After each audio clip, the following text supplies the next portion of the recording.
Hello, YouTube. Sorry for the weird light.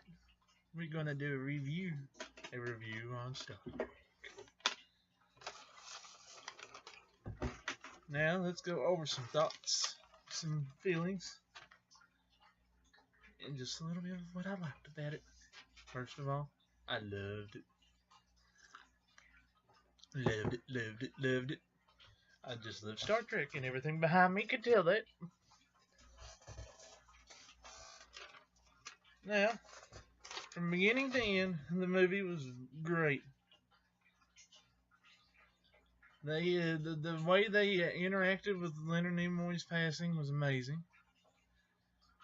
It just tearjerker, but it was good. It was good. It was good. It was really good. I wish that they'd done something with the original cast, but oh well. Still awesome movie. One of the best parts about the movie was Sophia Boutella. I think that's how you say her name. Boutella. Had to write that down because I would have forgot it if I hadn't. She played Jala or Jayla. That white alien chick was amazing. She took the weird guns, something like this, but it wasn't a lightsaber. It just was beast. She knew what she was doing. She kicked butt, and then she was just awesome. So here's to Jala or Jayla being in the fourth movie.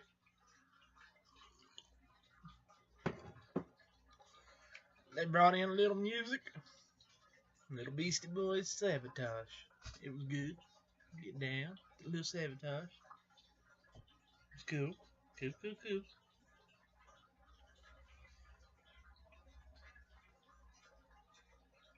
They had a little cameo in it of a certain somebody that was a fan of mine.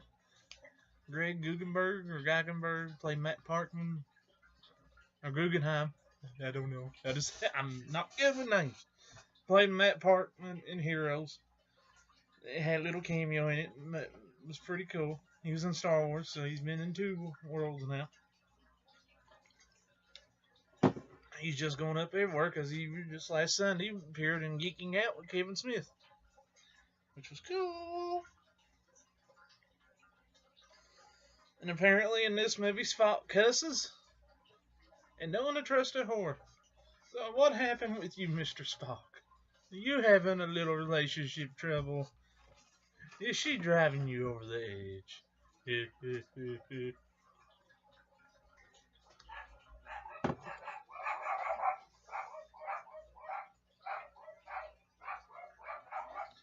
Pardon the dogs.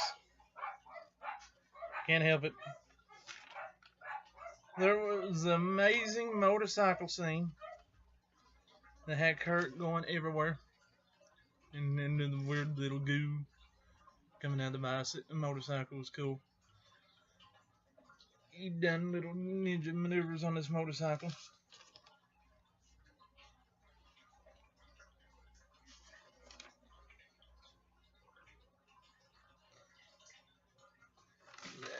The Simon Pegg came into the movie as a producer, writer, something, and he added a little too much stupidity to the movie. He done a little too much comedy. I mean, every Star Trek has comedy, but there just comes a certain point of it that a little too far. I mean, I laughed. I did. I ain't gonna lie, it was funny.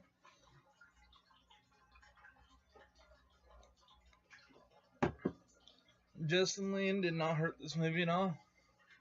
I read some critic reviews that said that he was not going to be good for this, but he done good. And JJ's going to have the next one, so that'll be alright too. The inclusion of the U.S. Franklin was pretty cool. Not exactly sure where that falls in line with the Starship Generations. It would have to come after Archer before Kirk, so somewhere in the middle. This new Star Trek series that comes on in January called Star Trek, I think it's got I don't remember what ship it has in it, but it's supposed to be right in the middle there, so it might have a somewhat of a crossover there. Could be. Could be. There was a character in this movie that I forgot her name of. Her name was Shori Agadashi. I think. I can say it. I had to write down a bunch of names and some stuff. I want to fill this out for y'all. SHOREHAGHDASH.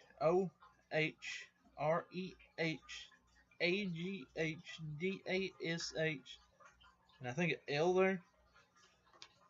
She's British or something, Australian. That voice is amazing. And everything she's ever been in, she just can talk cool. She played in a movie or TV series called The Expanse that I ain't watched, but I've been meaning to. She should be good in it. And this is going to sound stupid that I include this in my review, but I really want to know what it was. There was two phrases. One, Spock, I think, said, and the other one, Kirk said. There could be potential catchphrases to come out of this movie, but as fast as they said them, they slipped my mind. So put in the comment section below if you all know what they were. By catchphrases, I mean they just said it, and it was like moments there where you could stand like Picard, and I think Nemesis. This line must be drawn here. This line, right here, no further.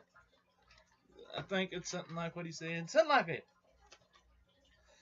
In this movie, they have been in space for 966 days. The original air date for Star Trek, the original series, was 1966, 50 years ago. Just a little Easter egg there. And they also mentioned that the U.S. Franklin disappeared in space by some kind of anomaly. They didn't know what. They said something about a green hand. Well, in the original series, a big green glowing hand grabbed the Enterprise and done something with it.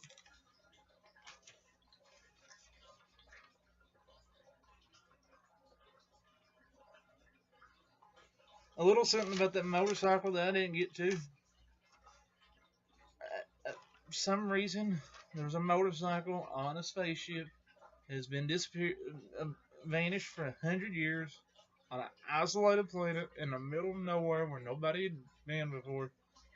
So, I'm just saying, conveniently placing that, ain't you, Justin Lin? We need a really cool motorcycle scene here, so we're going to put a motorcycle on this planet. Even though the motorcycle was cool and awesome, you just had to throw a little Fast and Furious Easter egg into it. Because it's action cars, vehicles type deal.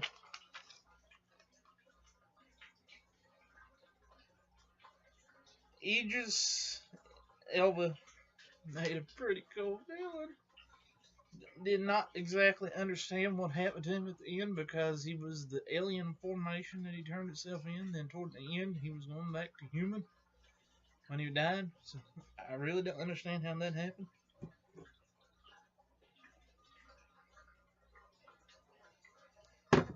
Not only the passing of Leonard Nimoy, there was the passing of Anton. Rest in peace, Anton. Rest in peace, Leonard Nimoy.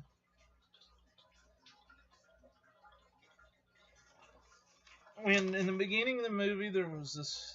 They were in this place with weird dog, ape, hybrid-looking things, and they were trying to hand off this relic to him. Well, it's no wonder they didn't want the relic. The relic could destroy the whole entire universe.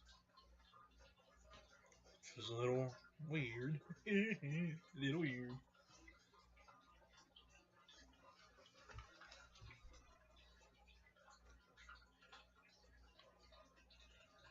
With Leonard's death, they included a picture in this movie It was just cool. Even though they didn't have none of the original series cameos in it, they had an original picture from the original cast from the first movie, I think, the motion picture.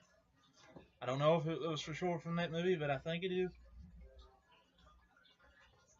That's the first time they've ever done anything like it with the original cast, all of them. Even though they weren't in it, they still had the picture.